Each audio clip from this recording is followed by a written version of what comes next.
Welcome to The Bureau, the official podcast of the International UFO Bureau.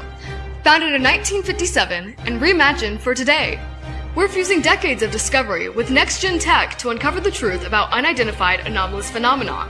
Join Executive Director Terry Keel, CEO Mindy Totfest, and Director of Research Melissa Madrigal. 3 generations, 1 mission: to investigate the unknown and bring the truth into focus. This is The Bureau.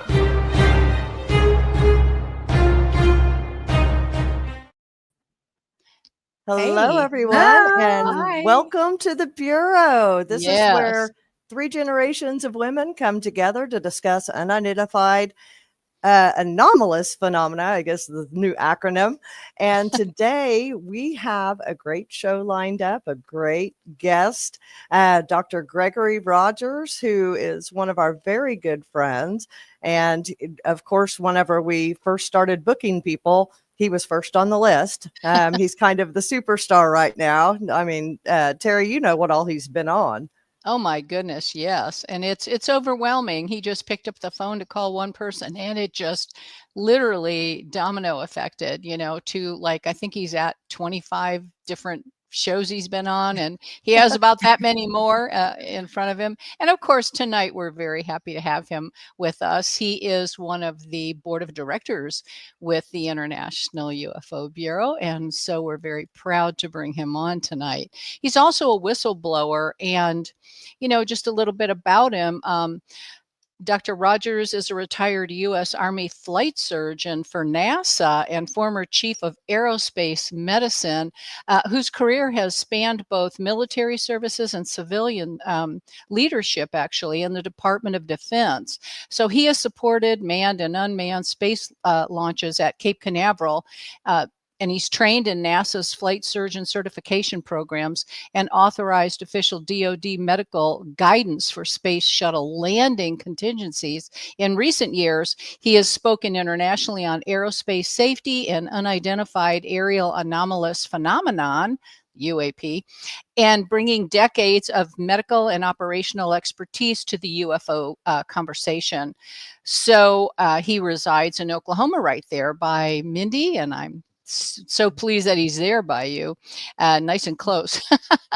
And he lives in McAlester, Oklahoma with his wife, Judy. We also love Judy, so shout out to Judy tonight. Yes. Well, let's go ahead and bring him in, because I know that we only have 55 minutes and we're going to use every one of those. Hey, everybody. Hey, Greg. Hey, don't you look great? Oh, I'm doing fine. Good. Yeah, I like that hat and shirt you got there. What is that? International UFO Bureau? I recognize it. Sure. I do. So, Greg, if we want to go ahead and jump in, I know you've done a lot of interviews lately. A lot of people are talking about what you came forward with, and I do want to cover some of that, but let's back up and cover some of the things that you don't normally get to talk about, as far as how we all became friends and how you stumbled onto the Bureau and how all of that came about. Well, actually, I stumbled upon you. And so just prior to a lecture that I was about to give to the Department of Defense through the Navy Professional Development Symposium, I was going to talk about UAPs, and I gained authorization to do so. So I thought, there must be somebody around in Oklahoma that might want to hear about this. And I ended up contacting you. One thing led to another, and here I am in the International UFO Bureau. Yeah, now you're stuck with me, and I'm so glad that you are. So, and from what I understand, it was your beautiful wife that had suggested that you reach out. And I remember whenever you emailed me, and I'm like, wow, this guy is the real deal. And she told you to get a hold of me and that I would keep your story secret. And here we are. We've ended up having to pave a path for you to be able to come and bring your story to the public, because you felt it was so important. Could you tell us a little bit about any barriers that you had, if you had any moral barriers, or why you waited so long before you came forward? Well, in 1992, I was not going to tell the story. Right.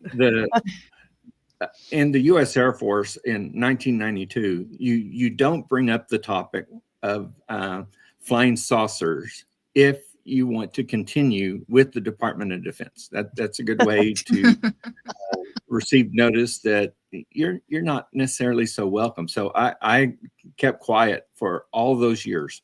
And finally, when I knew that I was going to retire, I decided, well, I'm going to tell this story, especially since I think one of the main motivations for me was I saw David Grush give testimony before Congress, and he stated that there are people who have seen UAPs that are reverse engineered, but he couldn't bring up anybody's name because they did not give clearance for him to do so. So as I was watching it, I thought, well, shoot, I can do that.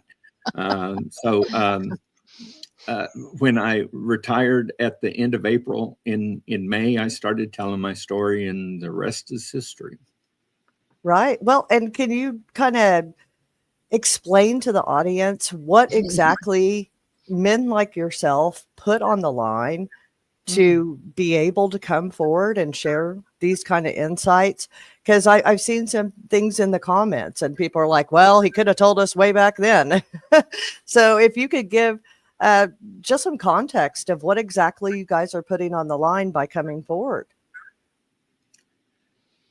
One of the most important things in the military is credibility. Yeah. If I, as a flight surgeon, a senior flight surgeon, the Chief of Aerospace Medicine at Cape Canaveral, and the senior flight surgeon for the Astronaut Rescue and Recovery Team, I have people depending upon me. I have astronauts. I have missile launch people. I have the flight personnel from the 41st Air Rescue Squadron and the 301st Rescue Squadron who were counting up on me when we go out on missions that we're going to save lives together. It is very important for people to believe that when I say something, they can trust it and they know that it's accurate. And so, as was mentioned before, there were 3 documents to train military flight surgeons how to support space shuttle operations. And for the document at the Transoceanic Abort landing site and also at Kennedy Space Center, I was the author of those 2 documents. So I had great responsibility due to the duties I was assigned with the Air Force and NASA. Wow. Well, and not to mention that they could pull your pension, right? I hope not. I mean, you're putting it all on the line. And hopefully that is starting to change with men like yourself coming forward, where there isn't the ridicule that others have faced. Eventually it'll be an openly discussed topic, and no one's going to look down on you for being able to come forward and say, hey, I saw a flying saucer. So let's go ahead and back up some, because I know the audience wants to hear the whole story. So could you give us a little bit of history of what you were doing out at the Cape and then what you ended up seeing? Okay. Well, in 1992, I'd gone out to look at some of the processes that we were doing. Even though the Air Force owned Cape Canaveral Air Force Station, it was such a large operation that we hired contractors, governmental contractors to the Air Force to run certain kinds of things. The one primarily that we were associated with for operations at the Cape was EG&G.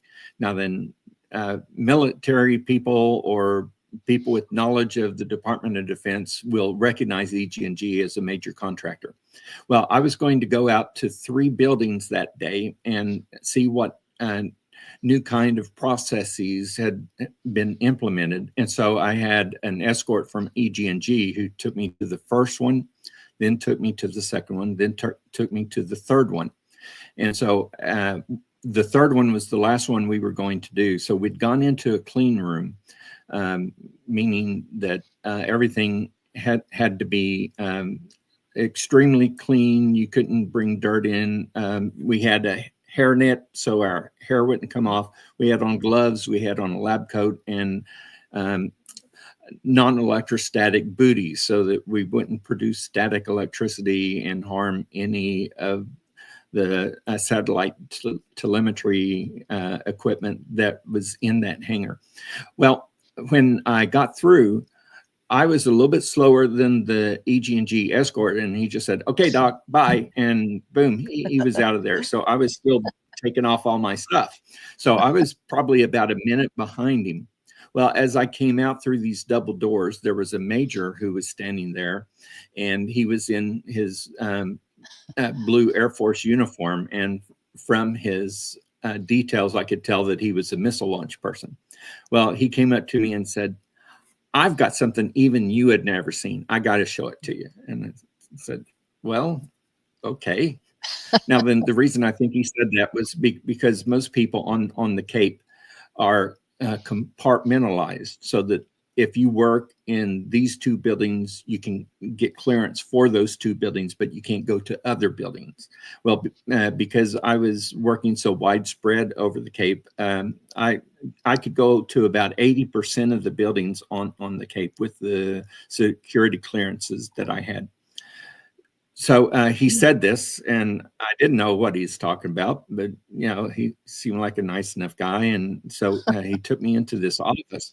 Well, as soon as we go into the office, he closes the door and locks it. Then there are these little blinds on the door and on the windows, and he closes all of these. So I'm thinking, boy, I'm not too sure about this. He sat down at his computer station and turned on his computer and his monitor. And within a couple of minutes, he brought up this video, and it was on his computer screen. And he said, "Here it is. Got to show it to you." So he scooted over one chair so that he was next to me, and I sat down in the chair at his computer station. Well, as soon as I looked at the monitor, I saw something really amazing. It looked like a typical Air Force or military hangar as the setting, but what I saw within the setting was unique because it was a saucer-shaped vehicle. It was stationary at the time, so I wouldn't say at that point that it was a flying saucer, but after I saw it begin to fly, I could say, well, yeah, that's a flying saucer. So he showed it to me. Now, I look at the screen and there's no evidence of any classification markings. It doesn't say where it was taken, when it was taken, or anything else. It's a completely clean screen. And I looked at this and I said, "Who would design something like that?" And he said, "Well, I can't tell you that." And I said, "Well, why would they design something like that?" And he said, "We got it from them." And he did just like this. So, wow, that's not hard to figure out.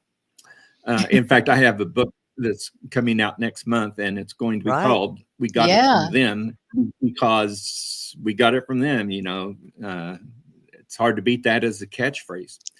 Well, as I studied the video screen, I saw a couple of guys off to the left who looked like engineers, and then 3 guys over to the right that had on Tyvek type suits.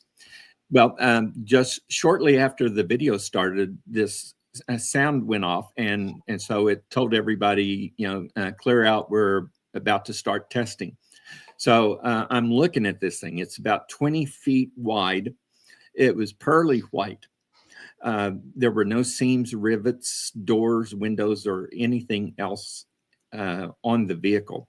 Now, then, because it was a test article, I believe, there were rectangles, black rectangles that were along the beam at the 1230 to 230 position, the 330 to 530 position. Later, I saw that it had horizontal rectangles at the 630 to 830 position and the 930 to 1130 position. So it was circumferentially around the vehicle. There were 3 vertical rectangles at the 3 o'clock, 6 o'clock, and 9 o'clock positions, but I could not initially see that, but I saw it as it began to move. Now then, I'm looking at this thing and it's amazing. And all of a sudden it begins to activate and I see and hear some electromagnetic discharges. Mm-hmm. Now then, I have refused to further describe those because if I give clues as to the operations of this vehicle, and it was a test bed project so that later on they used more advanced craft based on that technology. If I discuss the technology I saw, I would be inadvertently revealing information that should not be revealed to those opponents of our government and military. Right. So all I can say is that the craft activated, and then it just rose up soft as a feather. It was such smooth motion that if I'd not been watching, I don't know that I really would have been able to tell it did that. It elevated about 3 feet off the concrete, and it just sat there. And so I'm watching this thing. Now at the very top, it had a mast and it had 3 umbilical hoses that were coming off. So to my mind, that showed me that this craft is not in a final version. If everything was good internally to the craft, they wouldn't have umbilicals. But I believe that the umbilicals were likely feeding electricity, internal monitoring, control mechanisms, or whatever. And so they needed the umbilicals to control the craft because it wasn't fully operational at that time. Well, it started to rotate clockwise. And so as it did so, I could see that at what I call the 12 o'clock position, there was something that surprised me even more because it said U.S. Air Force across the beam. And then above that was the U.S. flight insignia. So this definitely wasn't something we captured. This is something we built. Yeah. I believe it was. I believe this was a reverse engineered craft, and that we're still working out the kinks. One of the explanations I've given for this is that if you decided to take an F-22, which is our most advanced stealth air-to-air combat craft, and you decided I can transport this back in time to 1914, I'm going to give it to the American engineers. And that way they can make F-22s and they can dominate the air. The aircraft they have there were wooden and they were flying at 70 miles an hour. Well, this aircraft could fly at beyond Mach 2. Now then, as I start to explain this to them, they say, well, what's Mach 2? We don't know what that is. And I said, well, it's really fast. Speed of sound. Say, can you really do that? Oh yeah, we can do that. And then they feel of the surface of the craft and they say, why does it feel so funny? I said, well, that's radar absorbent material.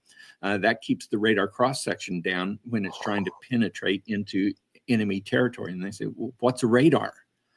So even though all of the technology is available to them, they can't understand it. They can't comprehend it. There is absolutely no way they could reproduce an F-22 in 1914. Well, we're talking about barely 100 years of human innovation, and yet taking it back to 1914 would be totally impossible for them to recreate. Well, if we are looking at craft that are perhaps thousands of years ahead of our human capabilities, even if we have one of the vehicles that's been recovered in a crash, that does not mean we're going to immediately build the same craft with the same capabilities. It's going to take us a long time to even understand what the flight dynamics would be of that vehicle. So I saw that vehicle. As it turned out, some people came to the door broke up the sort of fun we were having looking at the video. And when the guy heard that someone was knocking on the door, he said, "Don't tell anyone I showed you this." Well, it's 1992. You just showed me a flying saucer. Who am I going to tell? Yeah. Who would believe you? They discussed what was going on, and the major that introduced this to me said, "Well, I had the door locked because I wanted to show this skin lesion to Doc to see if it was cancer." And that's why the door was locked. So now everybody's looking at me, and what am I supposed to say? No, he doesn't have a skin lesion. He just showed me a flying saucer. Well, I'm not going to do that. It's 1992. If I do that, I have to report him. I have to report the people in the office. I have to report me. So it's going to go up the chain of command for them. It's going to go through the security protocols that revealing classified information would entail. And then I have to go back to my colonel and say, "Sir, I don't know how to tell you this, but I just saw a flying saucer and I reported to people that showed it to me. There's a big security investigation going on. It's going to go to the general. He's probably going to be calling you. And so you should know that it's this flying saucer I saw that's responsible for this big security thing." Well, I wasn't going to do that. I mean, it's 1992. You just don't do that. So I just kept my mouth shut. I said, "The skin lesion wasn't cancer. I got to get back to my clinic." I went out, got in my car, drove off, and never went back to that particular facility. Right. And I know that whenever you first shared this with me, you described how you were really torn afterward. You were upset on the way home and for several years because you were shown this and you didn't ask for it. Yeah, I was really ticked off. This guy forced me into a situation that I did not ask for, but he showed me something that I should not have seen. And then once I saw it, what on earth was I supposed to do about it? Mm-hmm. Well, I think it may have been divine intervention that you should have seen that. Well, at the time, on the way back to the hospital, I was doing some praying, and it never crossed my mind. If I just keep quiet for 33 years, when I retire, I can tell this on podcasts that don't exist yet because the internet isn't to that point. But there will be podcasters who want me to tell this story all over the place, and it will go all over the world. I've had contact from South Africa, from Australia, from Mexico, Chile, from Mexico, from Germany, Italy, Spain, all of these places. So this story has just blossomed and gone worldwide. And, there's no way I would have anticipated that in 1992 because it never crossed my mind that those options would one day be available. Well, I know some people have mentioned that. Do you think that it was some kind of a plant, or they set this up to show you this and to see if you would talk, if you were trustworthy? Do you think that was the case? I sincerely doubt it, because if I had gotten my hat and gloves and lab coat and booties off just a little bit faster, I would have walked out with the EG&G escort. And if I'd done that, I don't think this guy would have brought it up. So the timing was so extraordinary that I don't see how anyone could have planned that. Yeah. Well, Greg, I want to turn to Melissa because she's sitting there so quiet for the last 25 minutes. Melissa, we haven't heard anything from you. Have you been able to watch for 25 minutes? I know, right? A millennium? I'm so interested in Dr. Rogers. He's a spectacular, intelligent man. So, amen. I'm always honored to be in his presence. Well, have you been able to watch any of the comments as they've come in, or any of the questions that people have put forward? Do you want to bring some of those in?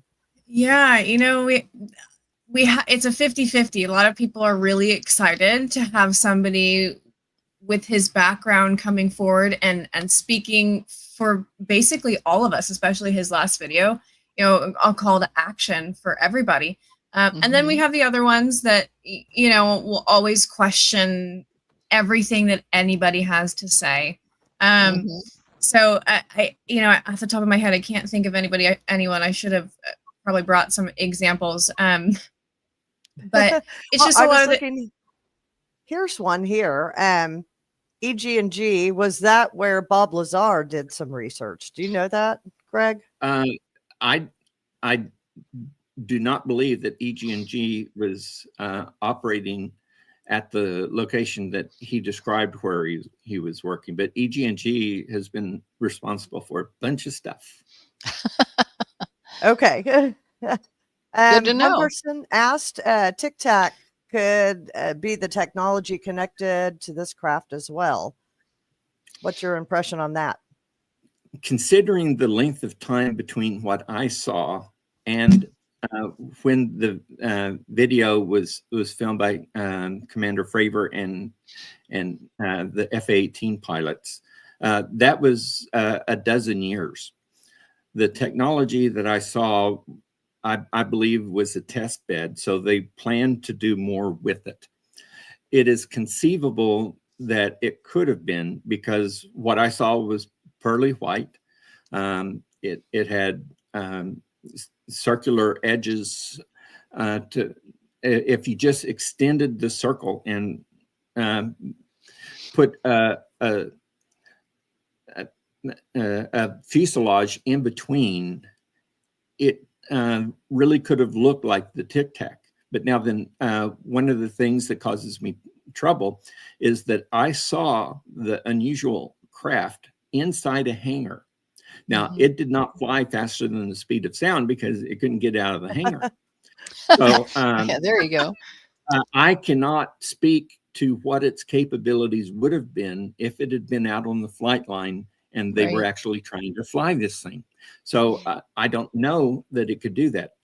One thing that, a lot of people don't even think about, but in the Air Force, I flew T-38s and F-16s that were supersonic. We had to watch our speed while we were going out to the military operating areas because we were basically forbidden to go Mach 1, which would cause us to give a sonic boom. Well, if we caused a sonic boom, there would be people who said, "Oh, my windows are broken. It was caused by the sonic boom. The Air Force needs to pay for it." Yeah. So we were very conscious not to exceed the speed of sound when we were flying these vehicles. Well, one of the things about all of our aircraft is that we have no capability of exceeding the speed of sound without causing a sonic boom.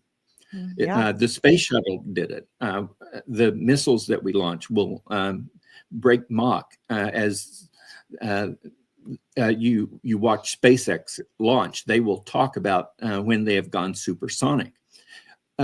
Even though it's a rocket, it still creates a sonic boom. It's just that it's masked by the loud noise of the engines. Right. There is no capability known to mankind of any vehicle exceeding the speed of sound without producing a sonic boom. When we would be waiting for the space shuttle to come back, because of the size of it, it would produce a sonic boom from the nose and also from the tail. So we would hear twin sonic booms. And so it'd go boom, boom. And we'd say, "Oh, yep, the orbiter's here. We better get ready for landing."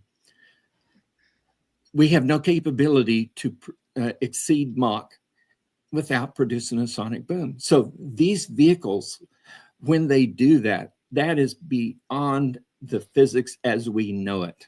Right. And you can talk about all kinds of other things, but as somebody that flew in supersonic aircraft, I got to say, there's no way with our most advanced aircraft that we can break the sound barrier without producing a sonic boom. And yet these vehicles do it all the time. Right. So Greg, do you remember in talking about the sonic booms, you make me think, I'm sorry, I didn't mean to cut you off, but I know something. Do you remember Project Bongo? whenever they were actually setting off sonic booms over Oklahoma. Just like back in the day. I remember it from like What day? school days. If one time I broke Mach in a T-38 when I was going out to a military operating area, and on the mission debrief at the end of it, I was somewhat slapped on the hand because they said, you broke the sound barrier. But they did it all the time here in Oklahoma, Greg. Like during my middle school and high school years, they would go over probably 2 to 3 times a week at least, and they would set off the sonic booms, and it would rattle the windows, and like, oh, okay, there's another sonic boom. But I know that they were doing it even before then, and there was plaster was cracked on my grandmother's house from the sonic booms. It was just something we knew. Yep. Well, once we had supersonic aircraft, we could produce sonic booms anywhere we wanted. All we had to do was fly the aircraft there and go beyond the sound barrier, and wherever we're at, we're going to produce a sonic boom. When I was flying F-16s, there was a military operating area where we would go out and practice air-to-air combat. And so as they would call fight on, there were F-16s that were acting as the good guys, and then F-16 acting as the bad guys. So you trade off. One time you're the good guys, one time you're the bad guys. Well, in the military operating area, we could go Mach anytime we wanted because we were fighting another supersonic aircraft that also had missiles that were trying to shoot us down. So when we were in that area, we could produce as many sonic booms as we wanted. So it's real easy to do. You know, if you're in an F-16, you can go through Mach like nothing. I was on my dollar ride, which means it's the first time, and they're introducing the aircraft to you. And I was watching, we'd taken off and just gone out, and I was watching the Mach meter, and we went through Mach 1.0, and we just kept on going. And I said, "Did we just go through Mach?" He said, "Yeah, we did, Doc." I said, "Well, you know, I couldn't tell it. I couldn't feel it or anything else." And he laughed and said, "You've been watching The Right Stuff too many times. You know, when an F-16 goes through Mach, we don't have the control streaking and all of that kind of stuff. We just go through Mach, and it doesn't matter." If I'd not been watching the Mach meter, I wouldn't have known we'd gone supersonic. Wow. Very cool. Mindy, Terry, I did can bring you- up a comment actually that I thought about last night, that this is a good one to address. Okay. This says, you got to understand that right now it's the people versus the government. If we do anything wrong, they will off us quickly, and there will be zero consequences. The government is controlled by the elites, and they are all controlled by a group that sit in the shadows like puppet masters. Now, a lot of people have that same belief. What do you have to say to that, Dr. Rogers? There's an awful lot of evidence about that. The military aircraft that we're flying now were once test bed articles owned by government contractors. So every time we're going to have a new aircraft, we've just started building the the B-21 bombers. Well, until they were fully functional, even though they were flying and being tested and they had Air Force logos on it and all that, it wasn't owned by the Air Force. It was owned by the contractors. Well, the contractors have the capability of doing all of these kind of things. You know, if you go back to the last speech that President Eisenhower gave, he gave a warning about the military-industrial complex. Mm-hmm. Well, the contractors have the capability of doing things that are offline for the Air Force. And unless someone tells Congress about it, Congress doesn't even know it's going on. Right. Look at the Iran-Contra affair. they were transferring huge sums of money by selling off surplus U.S. military hardware to a country that we forbid everybody from selling to Iran.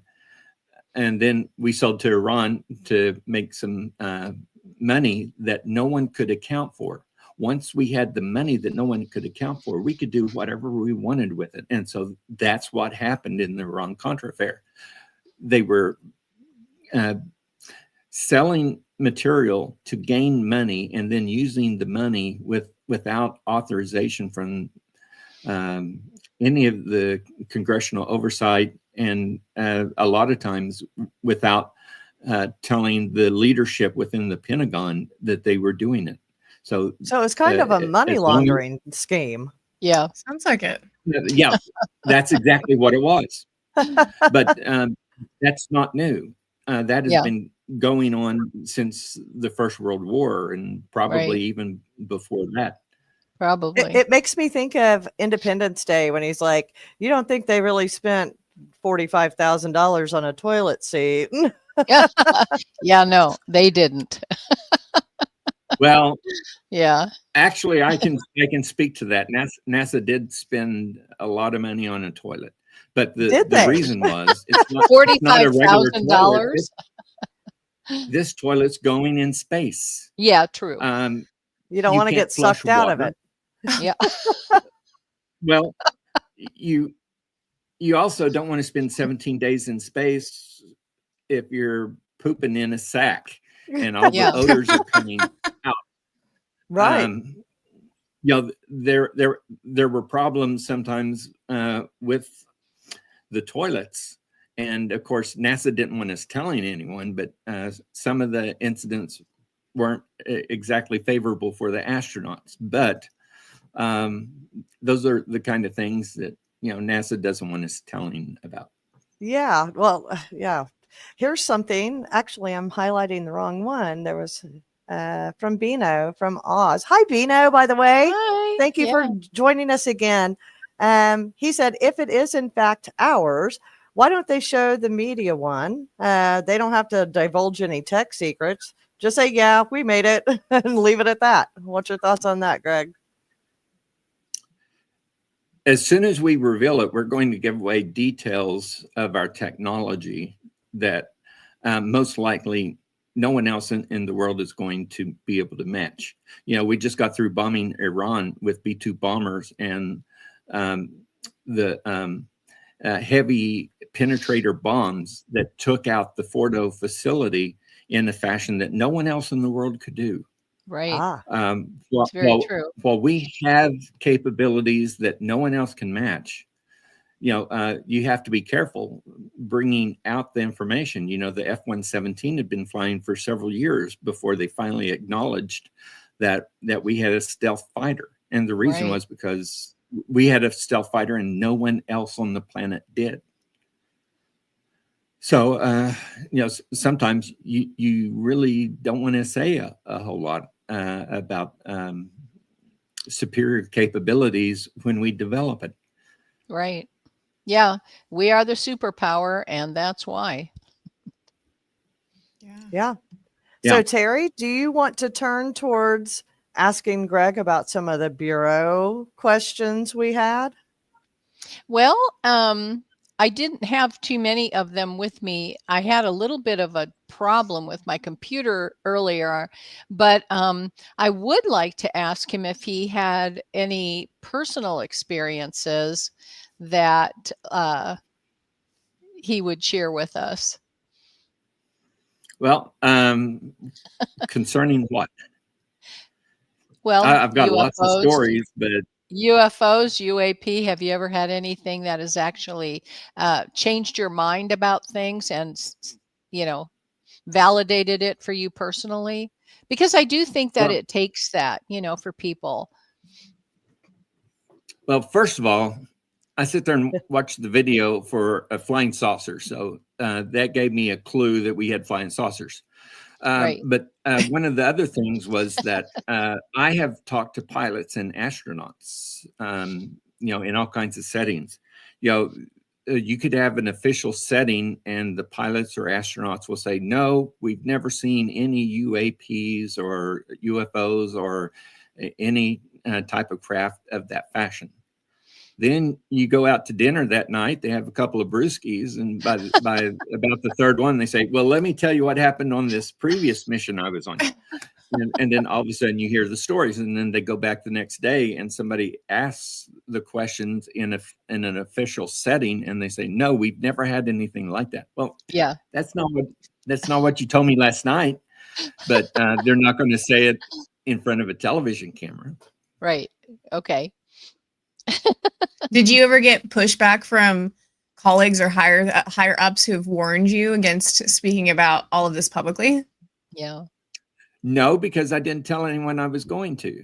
Yeah, there you go. I did not tell this story until I had fully retired. Yes. And the reason I didn't do it was because I didn't want to have superiors in a position to say, Greg, what are you doing? Why would you tell something like that? Well, I'm retired. Congress wants to know. Inquiring minds want to know. Congress, I think, has really driven a lot of the progress that we've seen by holding the hearings that they have. And when they give approval for military personnel to step forward and tell their stories, you have to remember, they're part of the U.S. government too. Well, the White House is the government. The Pentagon is the government. Aircraft carriers are part of the government.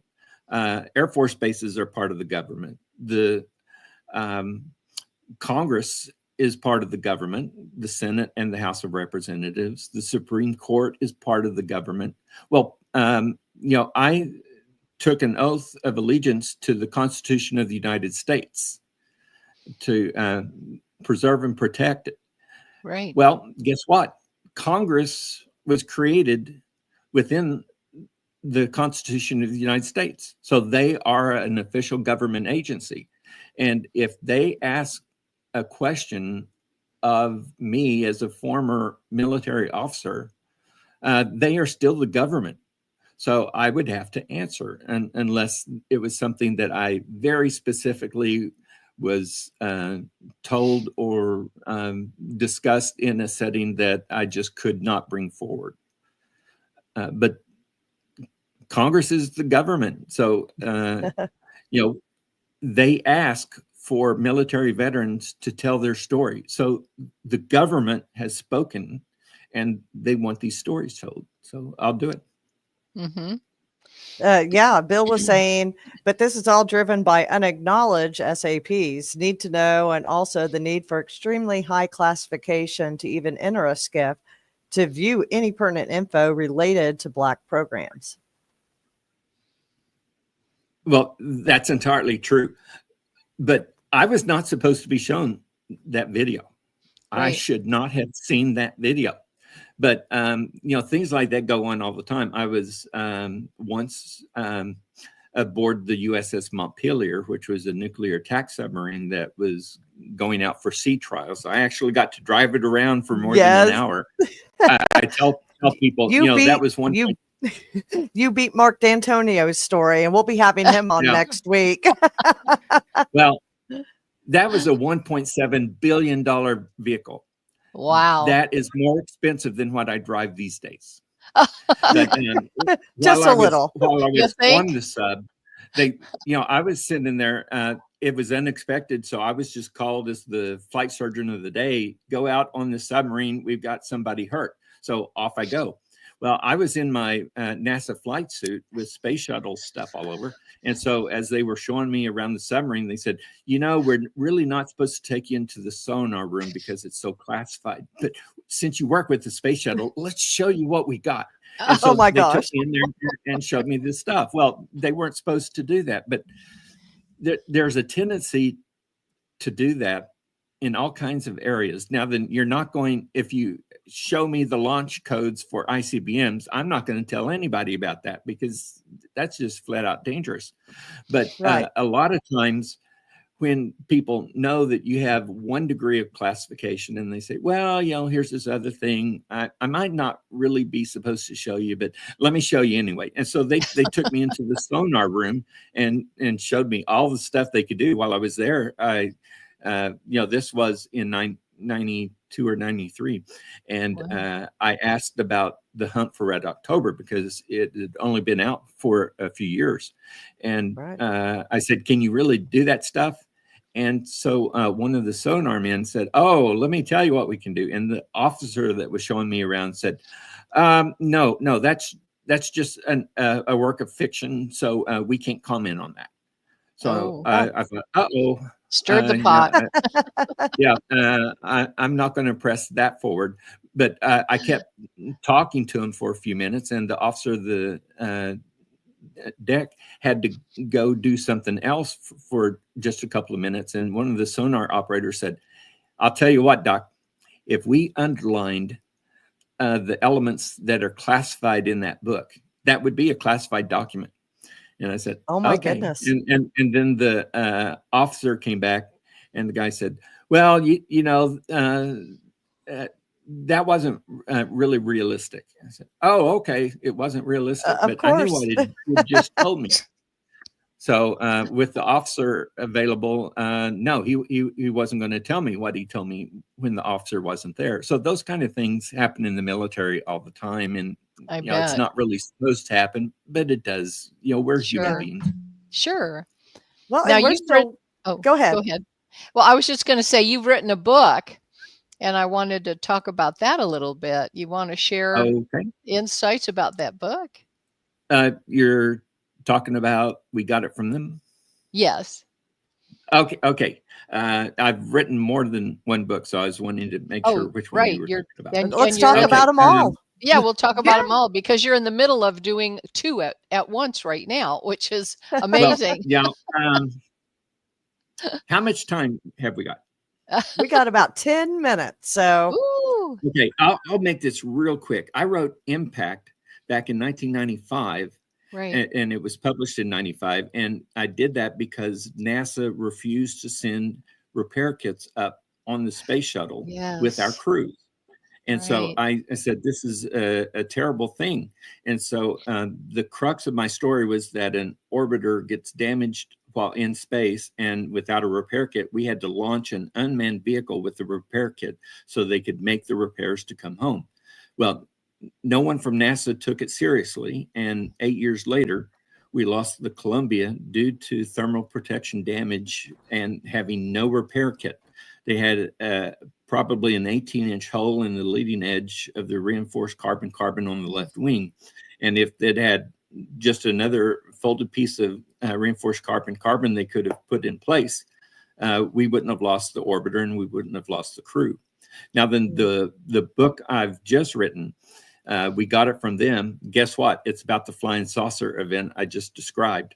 But I go into detail about a lot of the governmental factors for why we treat UFOs and UAPs the way we do, the history of it, and some of the background. One of the things I also did was that at the end of each chapter, I wrote a personal little section. So in one of the sections, I tell the story about when I nearly got killed by two machete guys when they were trying to sell me cocaine when I was just looking to buy some postage stamps. I love that story, Greg. That is wild. It's funny now, but it wasn't funny then. No. He was trying to buy stamps. Funny at the time. Stamps. Oh, wow. Well, the thing is, I bought these postcards, but I was running out of Delosi, which was the local currency. So the guy selling me the postcard said, you have to buy stamps with them. And I said, no, I'll just get it back at the hotel. I'll change some money. And he said, no, you can't do that. I didn't realize this was a national scam they had. Oh, Lord. You actually had to buy the postage stamps from the people that you bought the postcards from. I didn't know this. So I was out looking for stamps, and this little kid said, my uncle can sell you stamps. So I said, okay, great. So he Oh, took me Lord. into this little Stamps, yeah. marketplace. And Oh, next thing I good know, he's trying to grief. take me out the back gate of it. And I look Oh, out there and I said, no, I'm not going to. Well, these two guys with machetes step out behind me, and his oh, uncle steps forward and says, oh, you know, want stamps. You want cocaine. I said, no, I no. don't want cocaine. He said, it's the best cocaine. It comes from Colombia. I said, well, look, I don't care where it comes from. And he said, it's the best cocaine you ever had. I said, look, I've never had cocaine. I'm not interested in cocaine. I don't want it. And he said, oh, try it. You like it. You like Oh, it. yeah. And I said, Oh, now, Lord. okay. So I figured, man, I got to get out of this thing. So these two guys with the machetes are standing there, and all these other people are coming up behind me there. And so no one knows where I am. If they Oh, did something Lord. to me, they could hide my body and no one would know. But I decided, I've got to raise the stakes on this. So very loudly, I said, I'm an American Air Force officer, and I'm here with NASA to support space shuttle operations. I'm going to leave. And so I pushed these guys apart and walked between them, trying to act brave. And, I ended up getting out of there. There's more to the story, but Oh, Lord. that's enough Well, now. people are getting an inside look of what a typical Sunday conversation is between us. Yeah, exactly. Oh, yeah. There's so many Yeah, we can great talk about We've all stories. kinds of I devolved. stuff. know. I know. I So know. we've got about 5 minutes left, Greg. I'd like to turn towards your role at the Bureau with being on the board of directors. And Okay. whenever we were first starting to form it in November, we were just starting the talks. December, I filed the federal paperwork and with the Secretary of State here in Oklahoma to get us up and going. Yeah. So you were obviously one of the first people we invited and said, well, we've got to I get Greg on appreciate the that. board. Well, we appreciate Well, you. Yes. one of the things that really impresses me about the Bureau is that a lot of times UFOs, UAPs are treated as, crazy events. There are people who are really serious about it. There's a bunch of people that have really strange ideas, and you never know who's going to do what. But when I talk to the people that are with the Bureau, we've got scientific people, we've got technical people, we have people with great experience. We have a gentleman, Tom De La Garza, that worked at NORAD.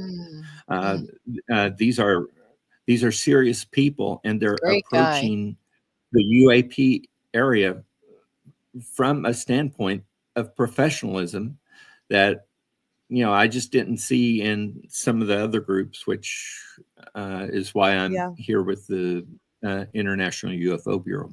Yes. Thank Well, you. and I'll tell you, I think that your presence was one of the big draws of bringing other people on board. We have multiple PhDs, multiple people with multiple master's degrees themselves, people running their own labs, certified labs, Yes. and the list goes on. And then, of course, we have the other side where we have the recognizable faces that are on TV quite a bit, on History Channel and any number of the really popular UFO shows. So it's a combination of all of it. And we've discussed this before in private, that we have to approach it from both sides. We have to have the serious talks. We have people that are working directly with members of Congress. We have to have doctors such as yourself who understand the phenomena from both the aerospace and what lies outside of our capabilities to help inform what we're doing.